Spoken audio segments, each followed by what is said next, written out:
Si, si, excusez-moi d'interrompre le programme. Nous sommes en direct de Rosario. Si, et nous avons, si, oui, j'ai leur dit en direct. Nous interrompons, si, je vais leur dire en direct là. Nous faisons une interruption de programme. Nous venons d'arrêter le voleur de Rosario. Si, nous sommes en direct de Buenos Aires et nous avons arrêté le voleur de Rosario. Nous avons des images exclusives de son arrestation par la police de Buenos Aires. Si, si, c'est tragique. C'est un jour heureux pour nous, le peuple argentin. Nous avons enfin arrêté cette grosse carotte qui courait depuis quelques années. Il échappait comme ça à la police. Ah, mais ça y est, maintenant, avec les images exclusives de O Globo TV, nous avons arrêté le voleur de Rosario. Salut mes camés, salut mes brats. J'espère que vous allez bien et que vous vous portez bien. Salut à toi si tu es nouveau sur la chaîne. Je te souhaite la bienvenue. Dans cette vidéo, je vais te parler de mon ras-le-bol et de mon dégoût profond. Vraiment, c'est pas pour faire genre machin, c'est depuis des mois, voire quelques années. J'ai un dégoût profond pour ce sport. Et pas le sport en lui-même, le foot, le jeu, pour tout ce qu'il y a autour, que ce soit le business, les millions, les thunes, les hooligans, les bagarres, les dérives. Tout ça pour un jeu. Et sincèrement, franchement, le football, j'en ai ras le bol. Et pourquoi je te fais une intro comme ça, plus ou moins, un peu, je fais exprès d'appuyer le truc, ouais, c'est un voleur, machin, parce que regarde comment le monde est devenu schizophrénique à cause d'un ballon et de personnes, d'hommes, d'êtres humains, ou des femmes, qui tapent dans ce même ballon pour pouvoir aller mettre un but, ce que tu veux, nous divertir, ce que tu veux. C'est un jeu. Et pour ce jeu-là, qui est en plus populaire à la base, regarde comment le monde part en sucette totale. Parce que le monde, oui, j'emploie le monde parce que le foot, c'est l'image de la société. Alors, c'est pas le foot qui transforme la société actuelle. Effectivement, c'est pas le foot qui a rendu les gens fous. C'est tout un ensemble, c'est tout un amalgame. La vie en société, les lois, les politiques, peu importe. Les films, le divertissement, la technologie, on avance, tu vois, voilà, vers le futur, j'en sais rien, qu'est-ce qui fait que... Mais la chose qu'on peut voir et observer, et plus qu'observer, c'est en tirer des conclusions même, c'est que la violence a gangréné tous les stades, et gangréné, en fait, c'est un petit mot, c'est plus une gangrène, c'est le virus en lui-même, c'est le C19, ce qu'on a vécu il y a 2 ans, là, 2-3 ans. Voilà, c'est grave. Pour du football, les gens se tuent. Pour du football, les gens se frappent, s'insultent. C'est fou, c'est fou. Dans une même famille, 2 frères, si je dis pas de bêtises, c'était il y a quelques années, en Afrique, 2 frères qui se sont battus et l'un des deux est décédé, malheureusement, que Dieu ait pitié de son âme, à cet enfant, parce que c'était que des adolescents. Ils se sont battus parce que un était pour Messi, l'autre pour Ronaldo, Real Madrid, Barcelone. Mordicus, un, ne démentait pas et ne démordait pas sur ce qu'il pensait de Messi, et son frère en face, pareil sur Ronaldo. Ils en sont venus aux mains, et jusqu'à ce que ça aille plus loin, et l'un des deux est décédé pour du football. Hier soir, il y a eu la rencontre Brésil-Argentine. Pendant plus de 25 minutes, ça a été des scènes de guerre, non. On va quand même peser les mots.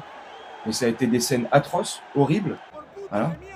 Des bagarres dans les tribunes pendant 25 minutes, autour de familles, d'hommes, de femmes, avec des enfants, des personnes en situation de handicap, avec des fauteuils roulants, hein, les joueurs, la sécurité, la police sur place brésilienne. Bref, c'est parti en sucette totale pour du football.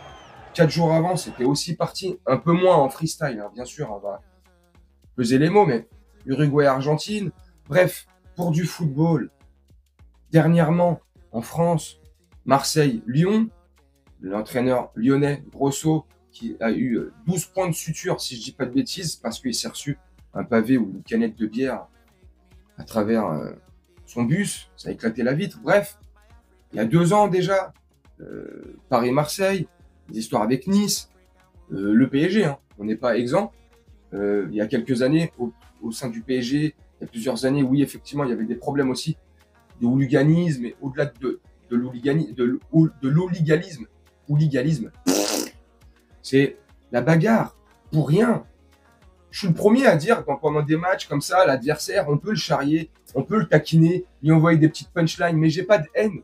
Tu vois, quand je taquine les Marseillais, les Lyonnais ou peu importe l'équipe, tu vois, je les taquine parce que c'est le chambrage, c'est le jeu, tu vois, ça m'amuse.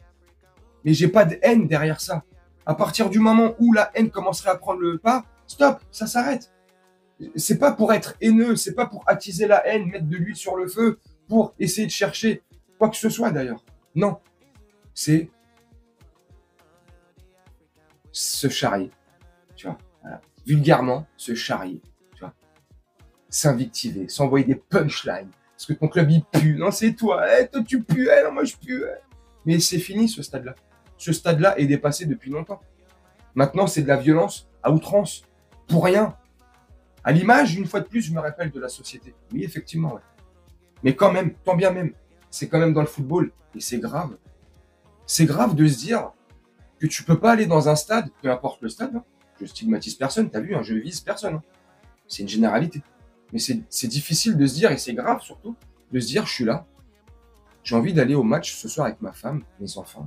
Ou, madame, hein, se pose la même question, j'aimerais ce soir aller avec mon mari et mes enfants au stade, mais est-ce que je serai en sécurité? Est-ce que, tout simplement, je pourrai aller assister au match, tout se déroulera bien, et puis le retour au foyer, chez nous, au domicile, se passera bien. Aujourd'hui, une personne sur deux se pose la question, et c'est ça qui est malheureux. Pour aller voir un jeu, pour nous, se divertir, on se demande si on sera en sécurité, s'il nous arrivera rien, si tout va bien se passer, si je vais pas me faire agresser, voler, taper. Tu vois? Et ça, c'est pour le foot, mais c'est aussi valable pour plein de choses. Tu pars au travail, tu prends les transports, peu importe. La société est... Donc, je vais te conclure la vidéo là-dessus. Tu auras remarqué, toi qui es supporter du PSG ou supporter de football et qui est abonné à cette chaîne justement pour les vidéos que je fais sur le foot en général ou le PSG, bon, je continuerai à faire tous mes débriefs du PSG, ça ne changera pas.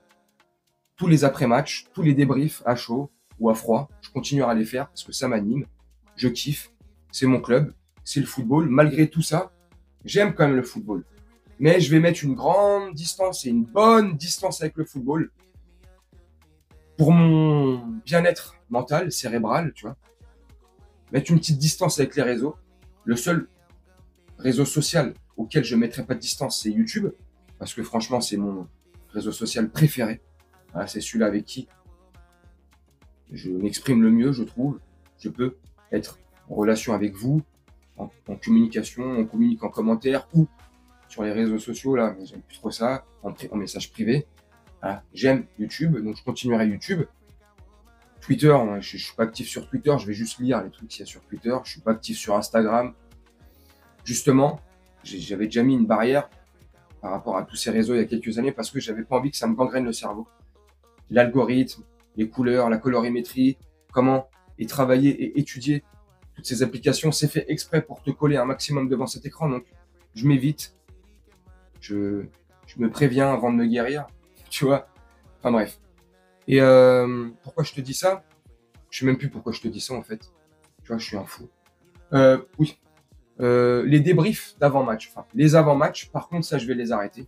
Je vais arrêter de faire les avant-matchs parce que depuis plusieurs semaines, je te dis la vérité, je suis franc, ça me saoulait les avant-matchs. Le match n'est pas passé et on est là à faire et à tirer des plans sur la comète. Oui, mais ça va se passer comme ça. Oui, vu l'état de forme actuel, vu le joueur, vu Mbappé comme il est, donc c'est sûr, on va gagner. Le match va...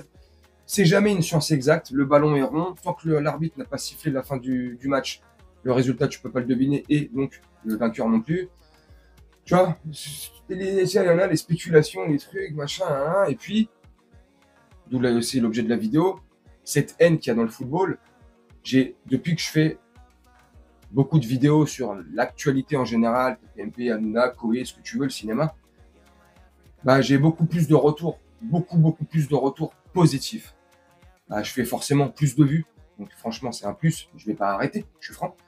Mais j'ai beaucoup plus de retours positifs en commentaire. Les gens sont un peu plus conciliants. Même si je prends parti, même si j'ai un point de vue bien déterminé et que toi, la personne en face, t'es contre ce point de vue-là, bah, je sais pas, vous êtes, je sais pas, plus conciliant, plus respectueux dans les commentaires. Dans le football, on est des... Donc, pour tout ça, les commentaires désobligeants, irrespectueux, je suis pas en train de me plaindre. Hein. C'est juste, voilà. Est-ce que le jeu en vaut la chandelle? Non. Qu'est-ce que j'en ai à faire? Moi, je fais des vidéos pour me faire plaisir, pour essayer de vous faire plaisir, essayer de partager quelques informations et passer quelques minutes. Eh mais non, toi t'es pas légitime, t'es pas un vrai supporter. Nous, on est là tout le temps. Est-ce que tu vas au match tout le temps? Non, non. Eh, de toute façon, Jimmy, comment tu peux être supporter du PSG? Tu vas au stade, au Parc des Princes que 3 ou 4 fois par an. Tu vois, des gogoles, des gogoles décérébrés qui réfléchissent pas. Tu sais, qu'on le cuit d'une huître, qu'on le cuit qui dépasse pas 2 chiffres. Enfin, tu vois, c'est chaud, tu vois, ces mêmes personnes-là ne se disent pas, chacun ses goûts, chacun ses couleurs. Ils voient le match de cette manière. Moi, je le vois pas de cette manière-là. Tant bien lui fasse. Chacun ses goûts. Non, les mecs qui sont là, non. Faut que tu penses comme eux. Il faut que tu supportes comme eux. Il faut que tu ailles à 34 matchs dans l'année au Parc des Princes. Sinon, t'es pas un supporter du PSG ou supporter d'autres clubs. Hein. Ça, c'est, je te parle là pour le PSG, mais c'est valable pour tous les youtubeurs d'autres clubs. Hein. T'es pas légitime. Donc franchement, je vais faire que les débriefs à chaud. Voilà. Comme ça, j'aurai l'esprit un peu plus tranquille parce que depuis un peu plus de 2 ans que je fais des vidéos sur le PSG. Franchement, les matchs, je les regarde pas. Voilà. Je suis franc. Je suis honnête. Je suis stressé. Je suis là. Je machin. Je suis en train de penser à ce que je vais dire avant. Quel argument? Faut que j'analyse bien le match. Enfin, analyser, entre guillemets, hein, tu vois, c'est un grand mot. Mais nanana, pour pouvoir pas dire de bêtises à la fin. Ça me gave. J'ai envie de regarder mon match tranquillement, tu vois. Donc maintenant, je vais regarder mon match comme avant, tranquillement, pépère, en vrai supporter. Tu vois, je vais kiffer, sans me demander ce que je vais faire après. Le match est fini. Je descends dans ma pièce d'enregistrement. Hop, et je te dirai comment j'ai ressenti le match. L'aspect technique, les machins, les trucs, les statistiques, j'en ai plus rien à faire. C'est que du football. C'est ça qui nous casse et qui nous divise. Le plaisir du foot, le plaisir à regarder, on l'a plus. Les gens ne sont plus patients devant un match de foot. Ils sont là avec les applis. Tu vois, de Paris, hein, ils sont là comme ça, ou à les vidéos, à penser, ou à tweeter, ou à snapper, ou à prendre un état. Hein, tu vois, on regarde, on n'arrive plus. Enfin, je parle pour moi, là, en général, pour moi. Hein, tu vois. Mais voilà, on est, c'est mon ressenti, hein, tu vois, mais on n'arrive plus à, voilà, on est trop attiré par d'autres choses, tu vois, et plus par le fond. Et tu vois, le réel truc, tu vois, c'est le match, quoi, tu vois, le plaisir de voir un beau match, ou non, tu vois, ou une purge, mais de regarder un match, tu vois. L'esprit tranquille, posé, et l'esprit surtout concentré à 100% dans le match. Bref, tu me dis ce que tu en penses en commentaire, moi je vais te laisser là-dessus. Ce petit sujet me tenait à cœur, et puis c'était aussi pour vous avertir que je ne ferai plus d'avant-match du PSG. Donc, voilà. Donc on est quoi là? On est mercredi. J'aurais dû faire normalement un avant-match pour PSG Monaco vendredi demain, mais je le ferai pas, voilà. Mais, je reprécise, hein, et je le redis pour terminer, je continuerai à faire tous les débriefs une fois que le match est fini. Mais les débriefs ou les avant-matchs, une fois que le match n'est pas passé, discuter, faire Madame Soleil, Retour vers le futur, Madame Irma, ce que tu veux, je suis pas un prophète. Et encore, j'exagère, tu vois, mais voilà, ça m'intéresse plus, tu vois. Je suis honnête avec vous. Donc voilà, vous me dites ce que vous en pensez en commentaire. Moi, je vais vous laisser là-dessus. Et on se retrouve bientôt pour une prochaine vidéo, selon l'actualité, hein, selon ce qui va sortir, ce qui va éclater dans la presse, les médias, les réseaux sociaux. Vous n'hésitez pas à me dire en commentaire ce que vous pensez de mes arguments, de ce que je t'ai dit, ou tout simplement si j'ai oublié des trucs ou tu penses autre chose, n'hésite pas à me le dire, je te répondrai en commentaire. Je vais vous faire un petit montage tranquillement et je vais vous souhaiter une très bonne journée, une très bonne soirée ou une très bonne nuit selon quand vous regarderez cette vidéo et je vous dis à très bientôt. Ciao!